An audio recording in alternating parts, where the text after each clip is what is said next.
આપણે આજે 4 ની ચાવી જોવી છે, બરોબર. 3 ની ચાવી આપણે જોઈ લીધી છે.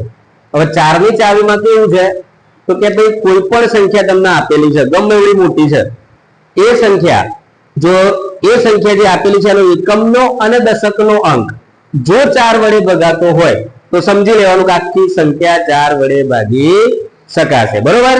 કહેવાનો મતલબ એકમ અને દશકના અંકથી બનતી સંખ્યા જો 4 વડે ભગાતી હોય તો સમજી લેવાનું કે આખી સંખ્યા 4 વડે ભાગી શકાશે. આપણે અમુક એક્ઝામ્પલ જોઈ લઈએ એટલે ખબર તમને પડે. જેમ કે આ એક એક્ઝામ્પલ છે, જો આ સંખ્યા છે એમાં એકમ અને દશકના અંકથી બનતી સંખ્યા કઈ છે?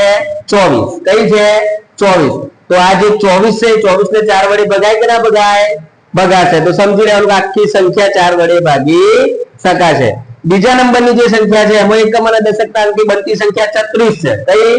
36. તો સમજી લેવાનું કે આખી સંખ્યા 4 વડે ભાગી શકાશે. ખબર પડી?